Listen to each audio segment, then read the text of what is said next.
Assalamualaikum warahmatullahi wabarakatuh. Alhamdulillahilladzi ja'alana qalban wa fikran wa jisman wa malan li hayatil islami wal muslimin.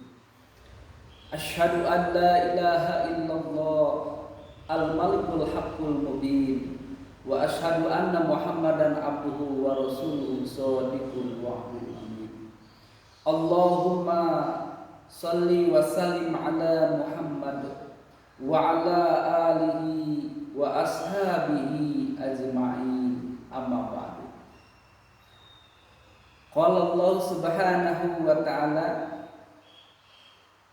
a'udzu billahi minasy syaithanir rajim. Ya ayyuhalladzina amanu kutiba alaikumus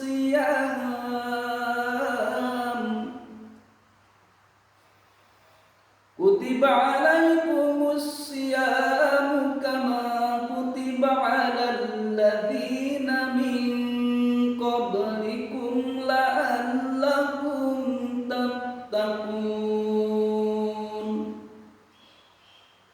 Shadaqallahul adzim.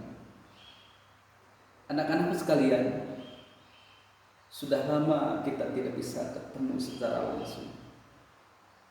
Mudah-mudahan melalui pesantren Ramadan di SD yang tercinta ini,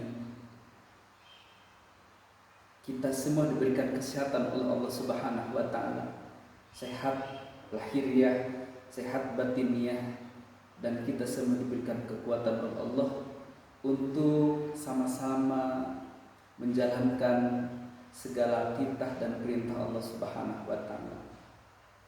Salah satunya adalah melaksanakan sahur di bulan Ramadan. Oleh karena itu, Ramadan sekarang ini yang penuh dengan cobaan yang diberikan Allah kepada kita, dengan bencana wabah COVID-19. Mudah-mudahan wabah itu cepat sirna dari muka bumi ini. Anak-anakku sekalian, tentu kita sudah lama menjalankan sahur di hari yang ke berapa nih? Ke-20 ya, 20. Mudah-mudahan sahur kita menjadikan diri kita, anak-anakku sekalian, menjadi anak yang soleh, menjadi anak yang taat, menjadi anak yang tunduk patuh kepada Allah Subhanahu wa ta'ala. Dan kita digolongkan menjadi manusia yang bertakwa kepada Allah. Anak-anakku sekalian, tadi saya bacakan Al-Quran, di mana di bulan Ramadan itu kan semua di rumah masing-masing sekarang, bapaknya, ibunya, anaknya senang dan gemar. Gemar apa? Membuka Al-Quran, membaca Al-Quran dengan kemampuan yang dimiliki masing-masing. Oleh karena itu, ketika kita menjalankan ibadah sahur yang kita jalani sekarang ini, anak-anak sekalian, apa yang harus kita lakukan? Yang harus kita lakukan merasa bahagia, merasa senang bahwa sahur yang kita lakukan bukan kehendak kita, bukan keinginan kita, bukan nafsu yang ada dari diri kita, anak-anak, tapi memang melaksanakan sahur itu, anak-anak, perintah siapa? Perintah Allah. Dalam surat berapa Allah perintahkan saum kepada kita? Allah perintahkan saum kepada kita, anak-anak, dalam surah Al-Baqarah ayat keberapa? 183. Siapa yang bisa? Ayo mencoba. Terserah, mau menjawab, mau murota, ataupun sekalipun bacaannya terbata-bata, nggak jadi masalah. Karena kata Rasulullah, orang yang membaca Al-Quran sekalipun terbata-bata, pahalanya berapa katanya? 2 pahala. Pahala apa? Pahala belajarnya dan pahala membacanya. Kita coba buka Al-Qurannya, ayat 183,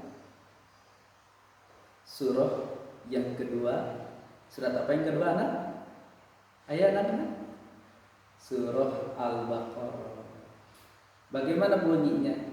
Tadi Bapak telah bacakan ya. Bisa dengan nada yang kita miliki saja. A'udzu billahi minasy syaithanir rajim. Ya ayyuhalladzina amanu, ya ayyuhalladzina amanu kutiba alaikumusiyam kama kutiba alal ladzina min qablikum la'allakum tattaqun. Siapa yang bisa mencoba? Ayo kita coba. Atau di akhir. A'udzu billahi minasy syaithanir rajim. Ya ayyuhalladzina amanu kutiba alaikumusiyam. Kutiba alaikumusiyam kama kutiba alal ladzina min qablikum la'allakum tattaqun. Apa artinya? Ya ayyuhalladzina amanu, kata Allah, hei orang-orang yang beriman. Coba bayangkan, Allah panggil ciptaannya, panggil manusia dengan apa? Hei orang-orang yang beriman. Maka kita ya sebagai makhluk tidak boleh memanggil temannya, memanggil sahabatnya, sekalipun akrab, lihat badannya gemuk, bilang, hei gemuk, hei burayut, hei gemrot. Nggak boleh. Panggil dengan panggilan yang baik. Tidak boleh memanggil dengan panggilan yang kurang baik. Allah panggil. Siapa yang dipanggil? Orang yang beriman. Mau diapakan dipanggil oleh Allah? Tentu salah satunya adalah mau diperintah. Diperintah apa? Kutiba alaikumusiyam, yaitu diperintah untuk saum. Diperintah untuk apa? Saum. Saum apa? Saum di bulan Ramadan. Saum wajib. Saum furido. Saum kutiba. Artinya furido, diwajibkan. Untuk apa? Melaksanakan ibadah saum. Nah, timbul pertanyaan anak-anak. Boleh gak makan? Boleh. Asal waktunya sesudah berbuka, sesudah maghrib, sebelum imsak. Teman kalian ada yang tanya, Bapak, teman saya kan dia makan di siang hari. Jangan dulu subuh. Ingat, bisa saja teman kita ini dalam kondisi sakit. Kenapa? Karena orang yang sakit boleh makan. Karena orang yang sakit, kata Allah, yang marid, yang sakit boleh makan. diberikan keringanan oleh Allah Subhanahu wa taala. Maka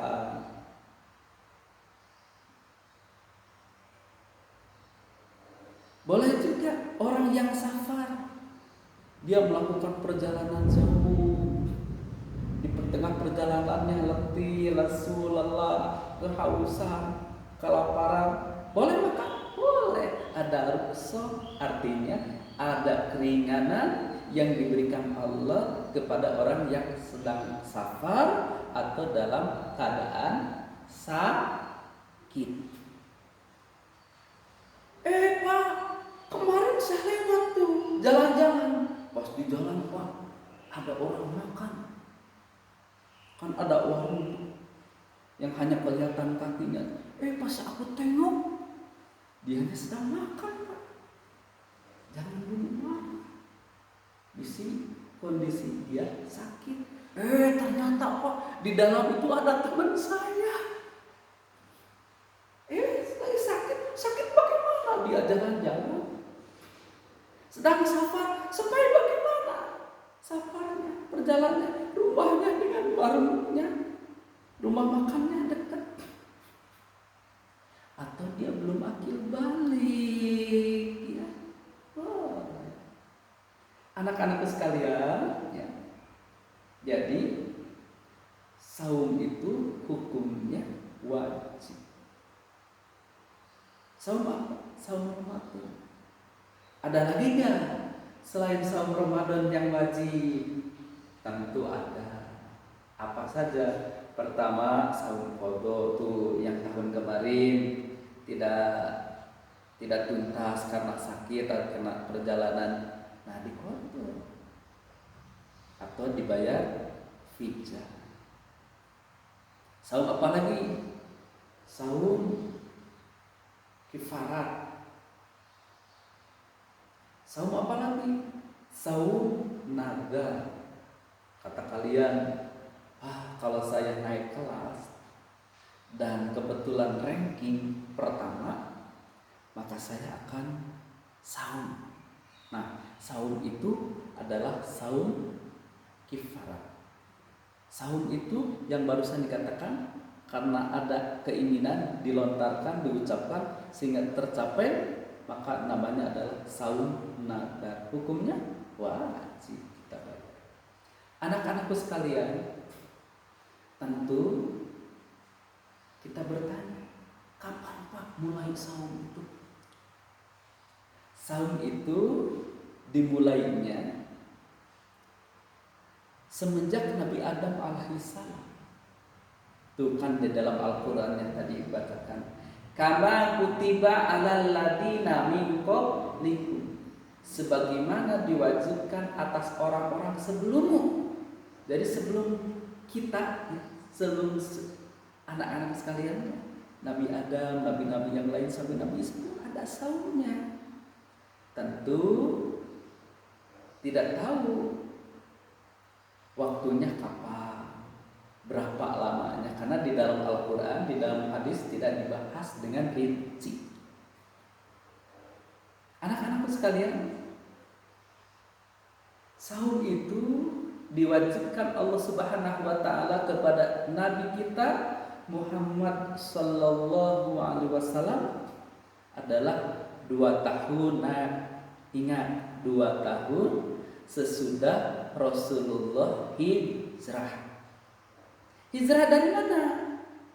Tentu hijrahnya dari kota Mekah ke kota Madinah. Sudah 2 tahun di Madinah, turun ayat ini, ayat 183 surah Al-Baqarah. Jadi sampai sekarang tuh sudah berapa kali? Nah, ayo, sudah berapa kali? Ada yang jawab ya, 1441 Hijriah. Kenapa 141 Hijriah? Pak, kan hijrahnya itu sekarang 1441 Hijriah. Betul. Nah, hijriahnya. Tapi ingat, kurangi 2 tahun masa Rasulullah berada di kota Madinah. Jadi saum yang kita laksanakan sekarang ini adalah saum yang ke 1439. Berarti semenjak Nabi Muhammad SAW sampai sekarang ini sudah terjadi saumnya 1439 kali. Anak-anakku sekalian, biar apa saum itu? Ketika bertanya, biar apa Pak saum itu? Kan ada yang saum itu satu ya, biar kurus, yang tadi timbangannya berat ya, kurus. Biar apa? Biar jadi manusia yang kuat, ada. Tapi ingat, tujuan saum yang kita lakukan ini bukan itu. Kenapa? Sehebat apapun tubuh kita ini, yang cantik, yang tampan, semuanya pun akan menghadap Allah. Apakah akan dibawa ketampanannya? Apakah akan dibawa kecantikannya? Tidak. Yang akan dibawa ke hadapan Allah apa? Amal kita. Jadi tujuan saum itu, anak-anak sekalian, yaitu la'allakum tattaqun, agar kita ini menjadi manusia yang bertakwa. Apa yang bisa kita lakukan orang yang bertakwa itu? Yang orang yang bertakwa itu ketika Allah perintahkan, perintah sholat, perintah saum, perintah zakat, perintah mencari ilmu, maka kita lakukan dengan semaksimal mungkin. Anak-anakku sekalian, saum itu tujuannya adalah biar sehat. Bagaimana kata Rasulullah? Sumu tasihu, sehat lahiriahnya, sehat batinnya. Maka lagi saum itu gak boleh cemberut aja. Lagi saum itu marah terus. Tapi coba lagi saum itu penuh dengan keceriaan, penuh dengan senyum, penuh dengan tegur sapa dengan teman, sahabat yang lainnya ya. Sumu tasihu, saum itu biar sehat. Apalagi saum itu agar kita menjadi benteng. Asyamu junnatun, saum itu benteng. Yang tadinya pemarah lagi saum, tahan, maaf aku sedang saum, nanti ditunda saja saum, aku pukul kamu. Jangan ya. Jadi berlatih, saum itu jadi madrasah ya. Kalau di bulan Ramadan kita mampu menahan nafsunya, menjadi benteng saumnya, lapar ditahan, haus ditahan, menceritakan orang pun ditahan. Kenapa? Asyam junatun, saum itu menjadi benteng. Bisa saja saum pun menjadi apa? Nisfu sabri. Saum itu adalah setengah dari sabar. Jadi orang yang saum itu harus sabar. Mudah-mudahan ya anak-anak sekalian, yang kita lakukan sampai akhir Ramadan ini, kita digolongkan oleh Allah sesuai dengan ayat 183 dalam surah Al-Baqarah itu, menjadi manusia la'allakum tattaqun, agar kita menjadi manusia yang bertakwa. Manusia yang bertakwa itu adalah manusia yang tidak meninggalkan noda di dalam dirinya, selalu dibersihkan setiap saat, setiap waktu. Ketika ada salah dengan teman, minta maaf. Ketika ada salah kepada orang tua, minta maaf. Dan kita ada kekurangan dalam ketaatan kepatuhan kepada Allah, maka kita pun memperbaiki diri dengan Ramadan ini. Mudah-mudahan kita semua anak-anak mulia menjadi manusia yang bertakwa, manusia yang selalu menjalankan titah dan perintah Allah Subhanahu wa ta'ala. Sekiannya dari Bapak. Selamat menjalankan ibadah saum 1441. Mudah-mudahan kita diberi kesehatan oleh Allah Subhanahu wa ta'ala. Fa idza jamta fatawakkal 'alallah. Assalamualaikum warahmatullahi wabarakatuh.